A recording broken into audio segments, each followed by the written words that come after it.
안녕하세요. 반갑습니다. 네.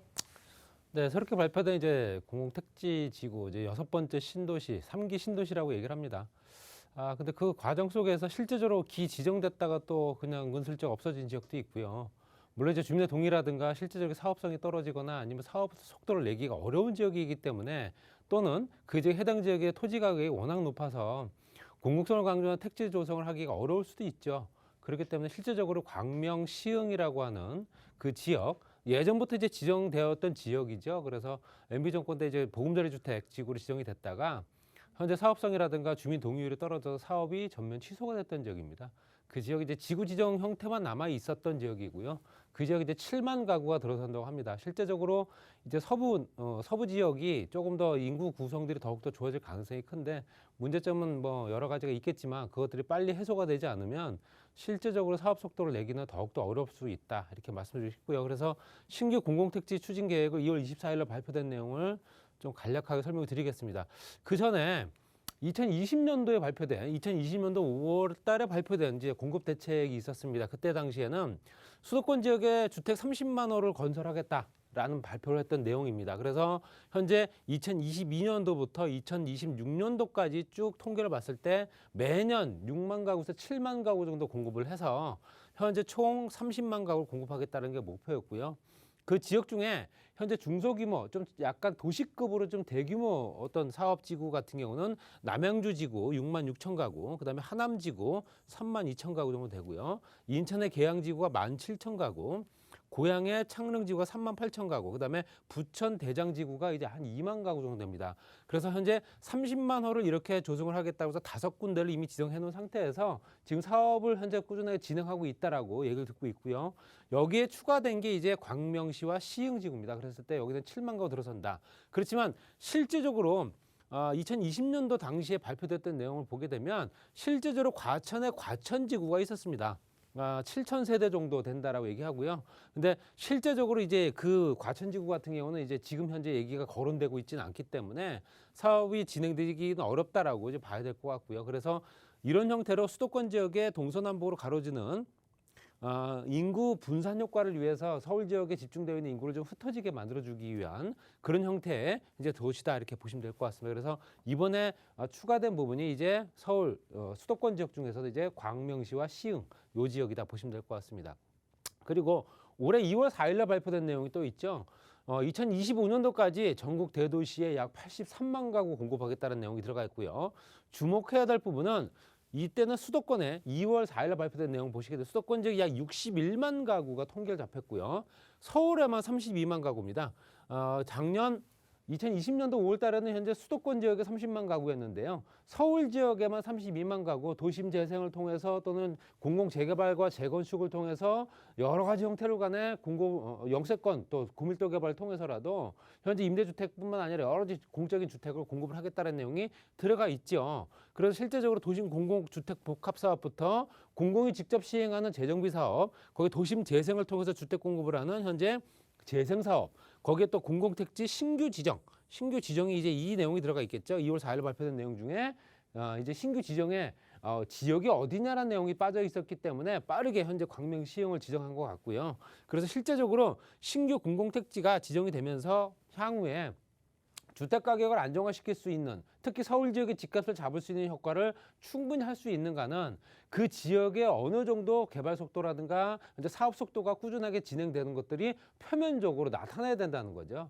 그렇기 때문에 저 지역에 진짜로 7만 가구가 들어설 수 있겠구나라고 생각한다면 당장 급하게 내가 서울 지역에 현재 비싼 주택을 구입하기 안 와도 되는구나라는 어떤 주택 공급, 현재 소비자 심리가 좀 안정화 추세로 갈 수 있기 때문에 당연히 집값은 떨어질 수 있는 조건들이 충분히 만들어졌다. 그러니까 수치상으로는 만들어진 겁니다. 수치상은 만들어진 거고요. 그 수치에 따라서 어느 정도 현재 개발 방향들이 정확하게 그 지역을 타겟으로 해서 실제적으로 정확하게 진행이 되는지 이거는 꼭 지켜보셔야 된다 말씀드리고 싶고요.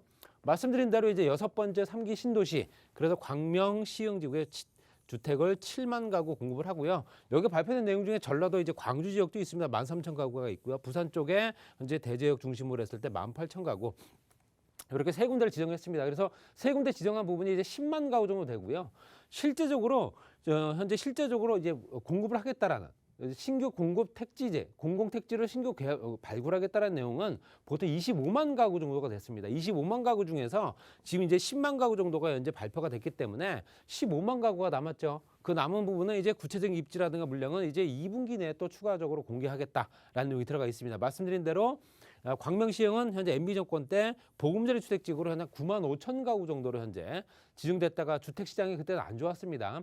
침체로 실제로 또 분위기도 안 좋았고요. 그리고 또 주민의 반발, 주민의 동의율이 떨어지다 보니까 실제적으로 지정이 해제됐던 지역을 이제 그 토지를 이용을 해서 진행한다 보시면 될 것 같고요. 말씀드린 대로 공급 관련된 공급 부지, 공급 관련된 주택 부지가 확보가 되는 물량을 봤을 때 2025년도까지 현재 신규 공공택지 보시게 되면 여기 26만 3천 가구 돼 있죠. 이 안에 들어가 있는 겁니다. 이 안에서 26만 3천 가구가 이제 25만 가구라고 통계를 잡고 현재 발표된 내용을 보게 되면 서울은 아예 없고요. 실제적으로 이제 인천, 경기 5대 광역시 포함되는데 인천, 경기 지역에서 벌써 이제 18만 가구 중에 7만 가구가 벌써 발표가 된 거기 때문에 인천, 경기 지역 같은 경우는 이제 11만 가구가 어느 지역에 또 들어갈 건가 이런 내용이 또 이제 추가적으로 발표가 될 겁니다. 그렇기 때문에 그런 지역에 따라서 또 이제 개발되는 방향에 따라서 덜렁 집만 지어놓을 수 있는 부분이 아니기 때문에 인프라 구축이라든가 교통시설들, 주변의 편시설들이 같이 빠르게 진행되어 있기 때문에 당연히 또 교통 관련된 교통 혼잡을 어느 정도는 해소해 줄 건가 이것들 관련된 부분도 같이 진행될 거다 이렇게 보시면 될 것 같고요. 이 지역은 이제 토지거래 허가구로 지정이 됩니다. 공공택지는 당연히 토지거래 허가구로 지정될 거고요.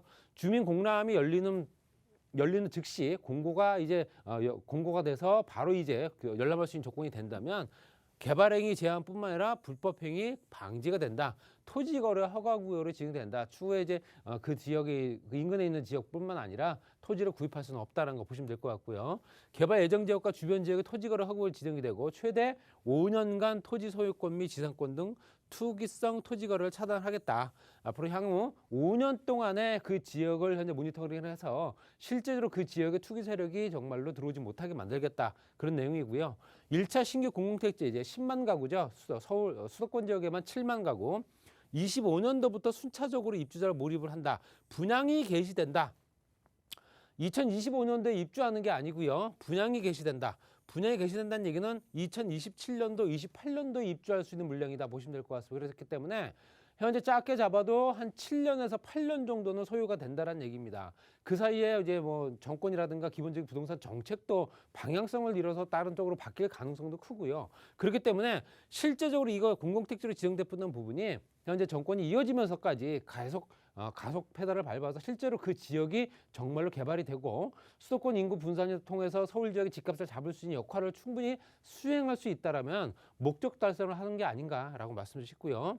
주민공람이라든가 전력환경 평가 또 중앙도시계획의 시민들을 거쳐서 2022년도 내년이죠. 내년 상반기에 이제 지구지정이 완료가 됩니다. 내년 상반기에 지구지정이 완료가 되고 2023년도에 지구계획이 이제 완료가 됩니다. 지구지정이 끝나고 그 지역에 어떤 형태의 주택, 상업시설 또는 현재 도로망들이 들어갈 건가 이런 것들이 들어가야 되기 때문에 그것들이 간략하게 이제 지구지정까지 끝난 다음에 어제 세부적으로 지구계획이 완료되고 2025년도부터 입주자 모집이 개시가 된다. 말씀드린 대로 분양 개시가 2025년도 물론 이제 선분양을 한다 안 한다는 얘기는 아직까지는 없습니다. 그렇지만 이 지역이 광명시흥권으로 현재 교통망이라든가 기본적인 어떤 철도망들 이런 것들이 지금 현재 존재하긴 하나 지금 현재도 굉장히 교통 혼잡을 또 우선순위를 꼽는 지역입니다. 교통이 굉장히 혼잡스러운 지역이고요. 이 지역에 새롭게 도로를 만든다거나 철도를 또 신설해서 또 환승역을 만들어준다는 거나 하는 부분도 실제적으로 주택을 현재 공급할 수 있는 7년, 8년 정도 가지고 턱없이 모자라는 기간이죠. 그렇기 때문에 지금 현재 그 지역 광명시형 지역을 이제 본격적으로 개발하겠다라고 이제 목표를 잡고 진행한다면 일단 그 지역의 철도부터 도로망의 어떤 기본적인 설계 계획부터 나왔어야 된다는 얘기입니다. 여러 가지가 같이 먼저 혼재되면서 그 지역이 혼잡스럽게 개발되는 것보다는 우선적으로 먼저 도로망, 철도망들이 먼저 어떤 개선이 되고 지금 이제 도로를 좀 더 넓혀주고 또 현재 각 지역마다 들어올 수 있는 여러 가지 간선도로라든가 이런 어떤 인접도로들을 연결시켜주는 이런 역할도 충분히 해야 되고요. 지하 구간을 통해서 또 철도 노선들이 같이 연결돼야 되기 때문에 정말로 할 일이 많습니다. 그렇기 때문에 이런 것들이 하루아침에 이루어질 부분도 아니고 또 지금 현재 상황에서 2, 3월 달이기 때문에 당연히 또 여러 가지 역할상 앞으로도 향후를 또 지켜봐야겠지만 이런 부분이 정확하게 체계적으로 어떤 형태로든 간에 진행 속도를 그대로 따라서 갈 수 있는 조건들이 되기를 희망하면서 정리하겠습니다.